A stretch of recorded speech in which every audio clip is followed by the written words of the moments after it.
Here we are for the fourth and final part of our mediation basics series. We're talking about becoming better communicators. I'm Mindy Turner with the Curry County Cooperative Extension Service, your family and consumer science agent.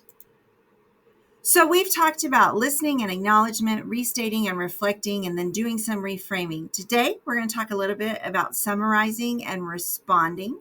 The point of all of these things, they are basic mediation, and you may not be a mediator yourself, but you may be thrown into that role within your family, within a group that you work with, within your own job, whatever that looks like. So these are skills and tips that you can use in your communications individually, things that are your personal situations, or as that third party that's kind of seeing what's going on and needing to be helpful in dealing with and managing some type of conflict.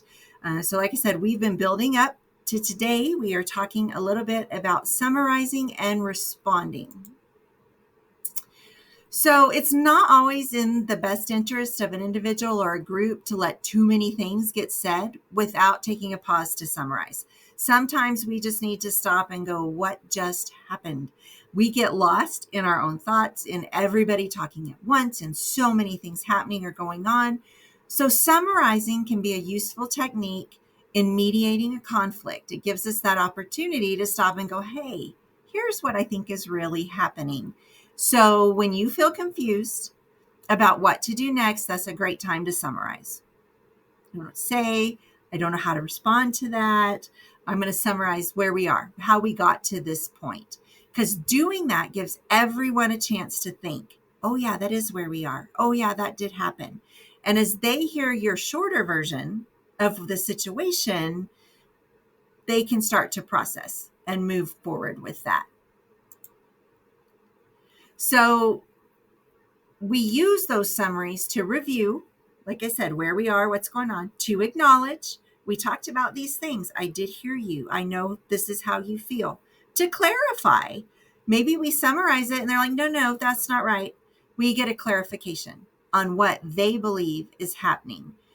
Sometimes we can use it to negotiate that shared understanding. Sometimes in a conflict, they're saying the exact same thing, but they can't hear each other because of the emotions and where they are. So again, that's where we're going to use our listening. We're going to acknowledge. We're going to go back and maybe have some reflection and reframe some of what's going on. And then we're going to summarize, hey, look at this, and start to negotiate that shared understanding that can bring that conflict to a positive resolution. It can refocus us. Maybe we've got lost in the weeds talking about what's going on. It can buy us some time. Like I said, sometimes we're just sitting there going, okay, I'm lost. I don't really know where we go from here. And that summarizing and that little bit of discussion buys us that time to maybe figure that out. Tactfully interrupt. Sometimes we can just we need them to stop talking, fighting, whatever that is, and summarize that for a moment. And then sometimes just to translate what one's saying so that the other person can understand it. Or maybe I need to summarize and get that information for me so that I can better address the conflict, because we don't always hear each other, right? And so the big thing when we talk about, well, we're just going to summarize where we are. Well, what if I miss something? What if I don't get it right? Okay, you've created an opportunity for clarity. You've set up that opportunity to clarify what we are talking about. And that's an important piece. That's a key part of becoming a better communicator and sharing with people. If you miss a key point, they will correct you. Sometimes even you didn't miss anything. You said exactly what happened. Okay, you summarized it, you shortened it up. They may still correct you.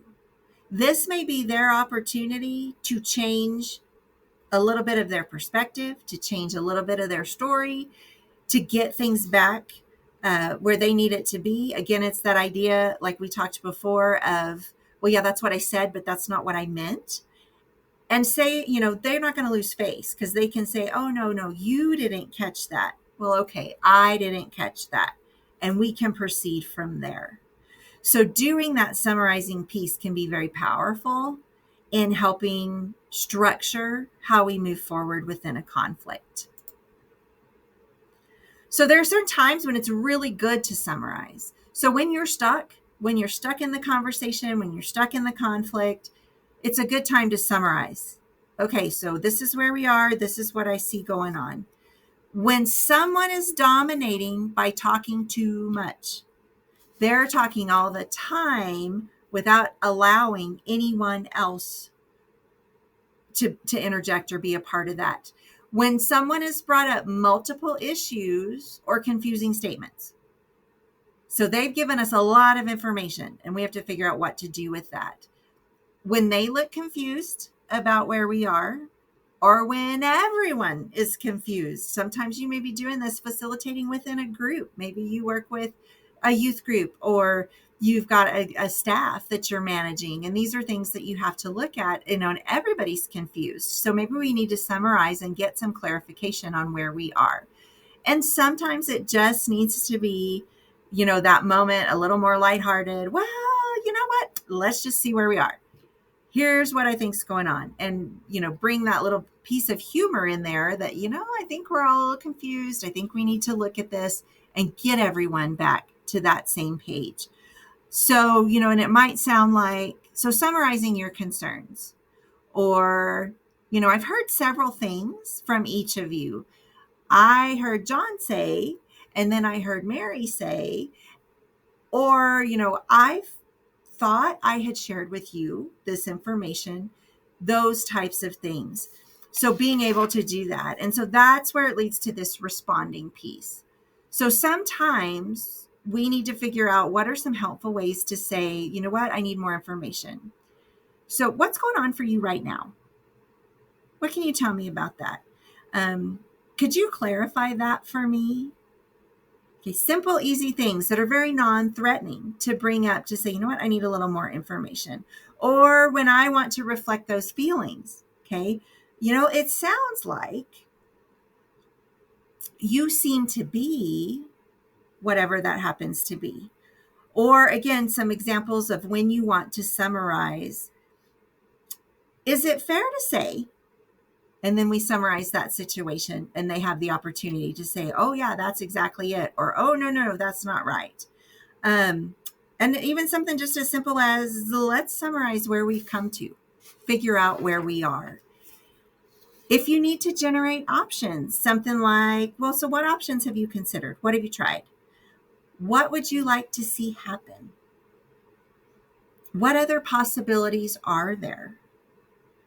Opening that up. Again, to get more information, to clarify, to acknowledge where they are, but also to start working through, hey, we have a conflict, we have an issue, we need to communicate about these things. So those are some ways that we can interject, whether, like I said, whether we're really in that mediator role within a group, or it's us personally who are trying to navigate our way through a conflict. We can look back at some of these basic mediation skills.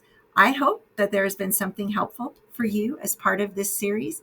I'm Mindy Turner with the Curry County Cooperative Extension Service, your family and consumer science agent.